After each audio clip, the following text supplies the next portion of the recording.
Welcome to another exciting episode of Ancient Anecdotes powered by Listen Cub. This is your host Ramanathan Iyer. My name is Kamakshi Kaliswaran and today I'm representing Kudam. And this is Bharat Krishnan. And this is Lalita Ramanathan. In the last exciting episode of Ancient Anecdotes, and the story is legendary because Nrupatunga becomes the king of the Pallavas on Monday and retires from power on Wednesday. Huh? What? King for only 2 days? Why, Pa? Outside the Bangaru Balambigai shrine, the young golden goddess, Nrupatunga, suddenly hears the giggle of a young girl. Amma, I fail to see any grave error I might have committed. Why do you deny me your audience? Oh mother, who will be my respite if not you?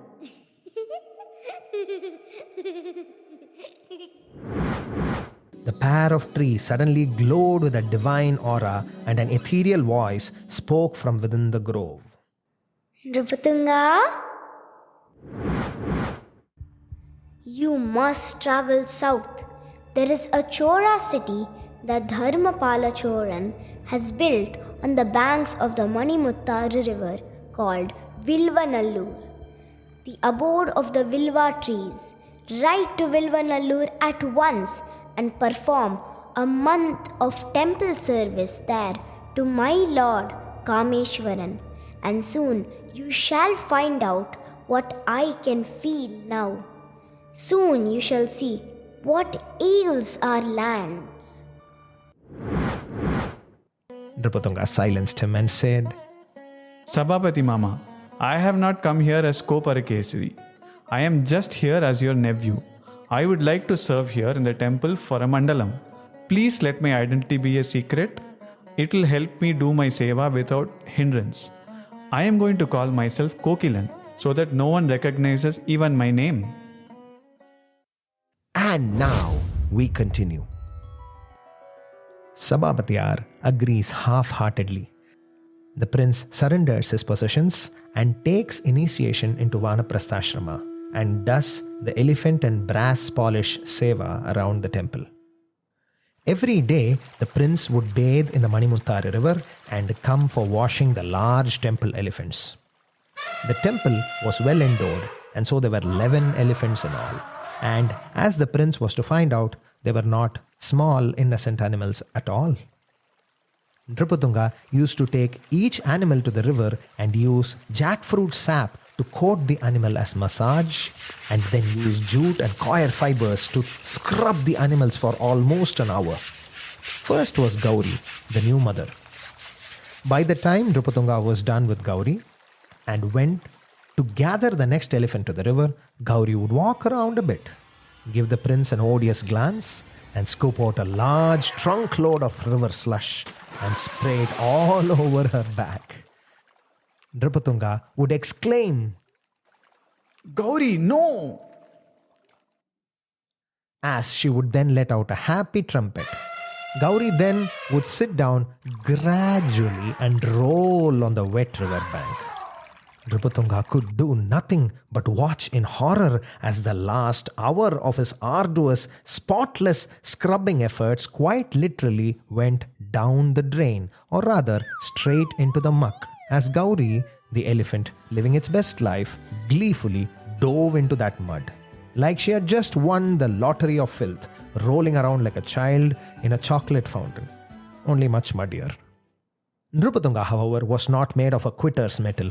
He swam out of the river firmly and herded the elephant back to its feet. But as he reached the river back to continue washing the current elephant, Gauri, whom he had arduously coaxed back to her feet, would go limp on her feet playfully and settle back into the soft, warm river mud again, causing a submerging bubbly sound as the marshy soil happily encroached onto her pachyderm skin. This continued painfully until each of the elephants were finally washed spotlessly and iteratively for about 6 times. Appa, so Nrupatunga washed 66 elephants basically. Huh? How do you figure, Papa? 11 elephants and each of them washed 6 times. 66. Correct. Super, Pa. So, after carefully herding the last elephant back to their resting place near the eastern entrance of the temple, Nrupatunga sat resignedly on the temple steps, utterly drained and forlorn, his clothes clinging to him with remnants of the day's endless muck. His hands were numb from the scrubbing, and his shoulders and arms hurt as the sheer weight of the issue at hand, weighed down on him. Unable to move swiftly, therefore, Nrupatunga slowly washed his face in the temple pond. As he rubbed his face, he questioned every life decision that had led him to this point. Oh, Sarveshwari, I simply want to be alone now. Yes, solitude is going to be my solace. That and some herbal oil for the pain. As if summoned by the universe to mock his predicament, the most random of village folk, temple workers, and even the stray goats seemed to gravitate towards him. One by one they approached, each blissfully unaware of his downcast spirit, thinking him to be a pillar of joy, ready to listen to their woes. First came Bharani, the village barber, wringing his hands gleefully at the mere sight of Nrupatunga. Bharani was oblivious of Nrupatunga's predicament. It felt as though Bharani strategically reached closer than the normal hearing range of any human being. He then would clear his throat and then holler out like a cannonball shot at short range. Nrupatunga looked aghast. Why does he still think I am hard of hearing? Or as though he's speaking from the top of the Vilvanallur hills? Wondered Nrupatunga. Oh! Kokila! Just the person I wanted to see. Bellowed Bharani. He spoke with such loud gusto, Nrupatunga had to battle with the pain from his throbbing head. Nrupatunga murmured helplessly, clasping his head with pain and steadying the effect of the sound blast with his palms. What is it, Bharani? I am right here next to you, and I have perfect hearing. If you want it to remain this way, you can make this a little more gentle. You'll be surprised how much energy we can all save if we made it a point to speak gently. Anyhow, what was it you wanted to see me regarding? Gently, you say? Oh, okay. Kokila, let me try to speak as gently as I can. Said Bharani, making an awful lot of effort.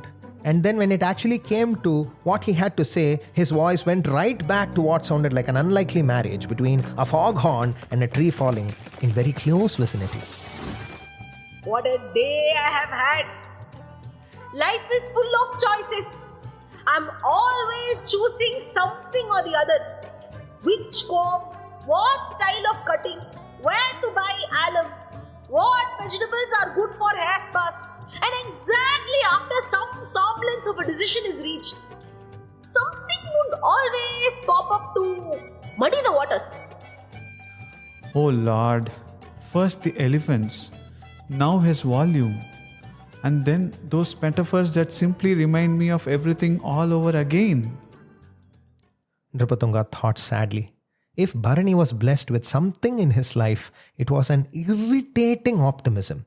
He beamed at Nrupatunga and said, But seeing you here, calm as always, it's like the mess doesn't even matter anymore. You're a beacon of fortitude, aren't you? Nrupatunga opened his mouth to explain that his mood was the very opposite, but before he could speak, Valliyamma, the village washerwoman, vigorously hefted a laundry bundle that she was carrying over her head onto her shoulder and then to her hips.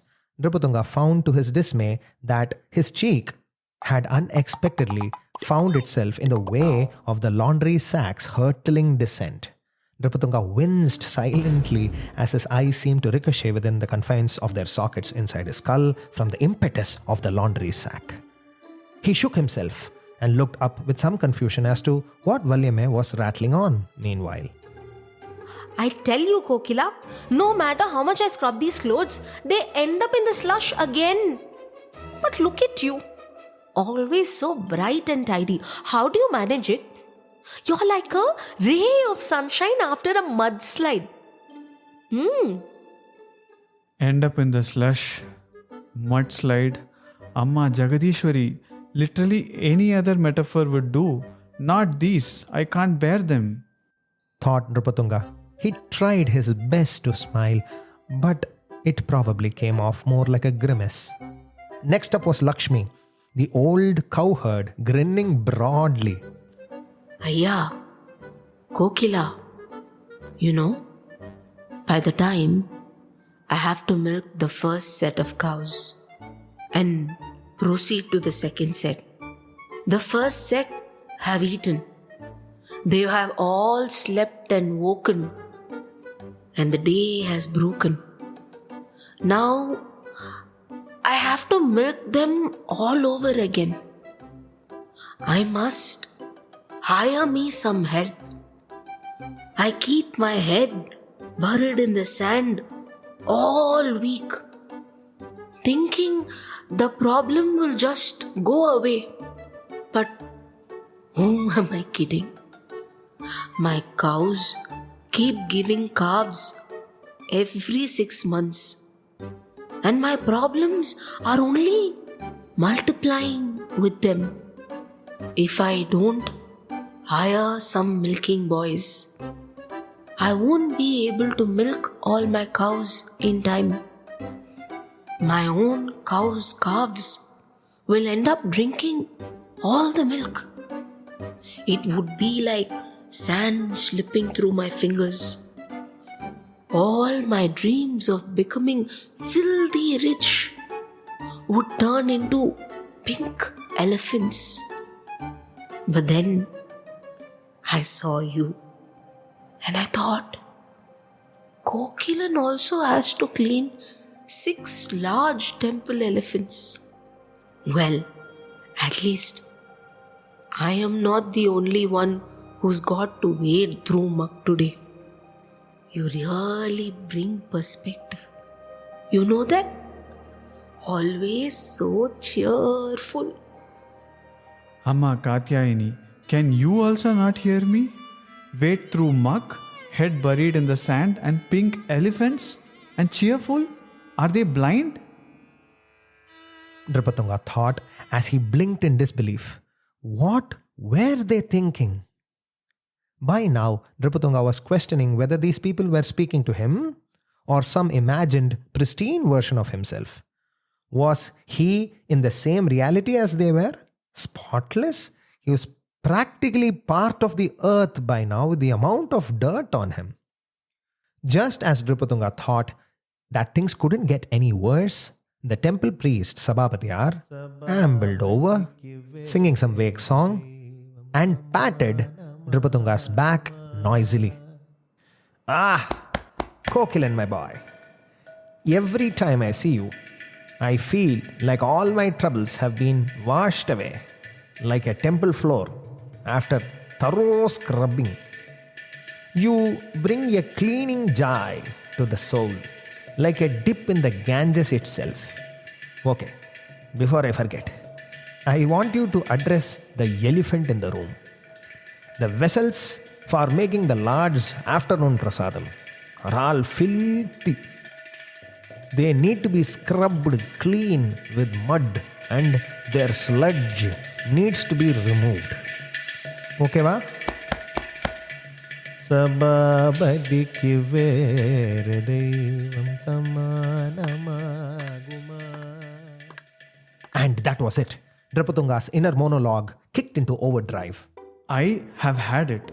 One more time, anyone says mud or filth or muck or elephants or anything related to these, I am going to jump into the temple's pond. He said aloud, getting up. But the universe wasn't done testing him yet. Sengalvarayan, the village head, clapped him on the shoulder suddenly from behind, shaking his head in admiration. Honestly, Kokila, you've got a way of making everyone feel better. I was buried in muddy village disputes all morning. But talking to you, it's like all my troubles are washed away. You are a real beacon of enthusiasm around here. சமத்துடா கண்ணா நீ, சமத்து. நல்ல குழந்தை. Splash! Nrupatunga was a king and he kept his royal word. As his body hit the cool waters of the temple pond, his thoughts were mostly around his realization that he had never leapt with so much fervor in his entire life. And while underwater, he tried screaming as loudly as possible. Only bubbles were seen from the surface as Nrupatunga screamed everything out and finally got hold of his explosive emotions. When he could no longer hold his breath, Nrupatunga carefully bobbed his head over the water. With a relief, he saw that all the people had drifted away, their spirits uplifted by his so-called presence. Nrupatunga stared blankly at the temple walls. What did I even do? He wondered. Did the universe send them as some sort of cosmic joke? And just as Nrupatunga contemplated to go to the temple and to his quarters and call it a day, a familiar trumpet filled his ears. Alarms rang all over his head and Nrupatunga whirled around and cried out, Segapi, why are you not in your stable? A baby elephant wandered past, turned, looked at Nrupatunga, recognized him happily. It ran towards a speechless Nrupatunga and jumped into the temple pond. He sighed deeply, resigned, but with a flicker of amusement. Perhaps it was time to appreciate the universe's sense of humor after all. Nrupatunga moved and let Segapi splash loudly into the temple pond. He played with Segapi, the young elephant, for some time and slowly cajoled her out of the water. He took her back to the stable and brought Segapi close to Gauri, her mother. Segapi ran happily, hooting loudly. Gauri meanwhile looked sleepily and lovingly embraced Segapi. As though apologizing for her bad behavior earlier in the day, Gauri also patted Nrupatunga and coiled her trunk around him and lifted him gently into the air and lay him back. All right. Just make sure today doesn't repeat itself. Deal? Gauri's wet trunk caressed Nrupatunga with some sloppy elephant love. Water dripped from the ceiling and fell on Gauri's head, and the elephant suddenly winced in pain. Puzzled, Nrupatunga climbed her back and saw a small wound on her head. He looked into the ceiling and exclaimed, This water has been continuously dripping on your head, and it has caused this wound over time. Something as soft as water can harm someone as big as you? Nrupatunga kept getting better and better with dealing with the elephants as days went by. A seasoned practitioner of Kalaripayattu, Nrupatunga had spent 8 years mastering the rigorous southern-style Kalari under the tutelage of the Kodumbalur Irukkuvelar. However, working with elephants required Nrupatunga to adapt his strong martial arts style to a new and a gentler approach. Without attacking them, he needed to get them to obey him. The dripping water really opened his eyes to a soft fighting style that harmonized with the universe around him, characterized by slow and deliberate movements, soft like the water but strong over time. When interacting with the elephants, Nrupatunga employed subtle and nuanced moves that leveraged the elephant's own weight and momentum rather than relying on his strength. This allowed him to coax them onto their feet or into a seated position with ease and precision. The villagers didn't understand what was happening when they saw Nrupatunga practice his Kalaripayattu. Only they thought Nrupatunga was dancing with the elephants. Nrupatunga never knew how he was learning these moves as they seemed to come to him spontaneously. He always kept getting a single thought loud in his mind when he practiced. There is strength in softness. There is firmness in fluidity. He felt an unseen hand guide his moves, a voiceless voice telling him the nuances of each stance, in each strike, and in each block. This fighting style represented a water-like expression. There is nothing softer than water. It can flow through the sharpest and strongest of rocks, but it can also overcome these rocks when falling from a height. In the year 1878, Nrupatungavarman's life was about to take a dramatic turn. although he was blissfully unaware of the impending change. The Pallavan was still engrossed in his work with the elephants in Vilvanallur, oblivious to the needs of the people in Veerampatnam. So how did he come to learn of their plight? The answer lies in the remarkable Vilvanallur Kameshwara temple, a wonder of the Dharmapala Choran era. Why, Pa? What makes the temple so special? What made this temple so special? That's a brilliant question. Well, Papa, for starters, the temple's architecture was unique in several ways. One of the peculiar features was the presence of a double bull next to the Dvajastambham, the copper pillar at the southern entrance. Typically, a single Nandi, the sacred bull, would face Shivan. However, in this instance, Dharmabalan, the Choran king, had commissioned two bulls, a larger one and a smaller one, both facing Shivan. The smaller one in front and a larger one attached to the ground, looming over the smaller one. The smaller bull was positioned on a stone platform, crafted as a separate piece of sculpture that could be rotated 180 degrees around his axis. Nrupatunga was unaware of this ingenious design. But what was the reason for this strange design? As it turned out, this rotating bull was not an architectural quirk. It was an integral part of an ancient tradition, one that Nrupatunga had no knowledge of. Whenever the bull was turned, it would trigger a change in water levels of a complex system of canals underneath the Kameshwara temple. This system of canals connected to a distant and impregnable fortress city of Senji.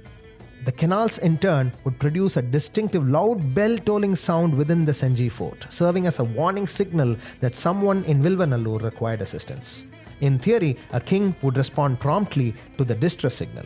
However, when Senji fell to the Pandyas, the port was now nothing more than a storage facility for arms, and the warning system had been rendered ineffective. One day, as Nrupatungavarman came inside the temple premises from the east entrance, after washing his elephants, he saw an old woman fallen next to the twin Nandi near the southern entrance.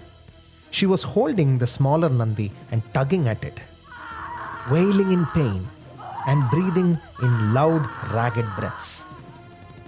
She is 70-something, Nrupatunga registered mentally, and walked quickly towards the woman as fast as he could. As he neared her, he saw that the woman's head was actually bathed in red. Was it vermilion? No, it was blood. She was bleeding. Nrupatunga quickened his pace and ran towards her. He tried to pick her up, but her hands wouldn't let go of the small Nandi. Her resolve to hold on to the Nandi seemed beyond her years and capability. She clenched her teeth and screamed. Nrupatunga felt she was going to try and pry the Nandi away from the platform. What is it, Amma? What do you need? Tell this son of yours. What do you need? Do you need food or medicines? What did the old woman want? What was her secret? What is the reason she is here at the temple in such dire straits? What happened with her? Where will you find these answers and more? Hear it first on Ancient Anecdotes, on your favorite podcast streaming providers. Tune in for a brand new episode.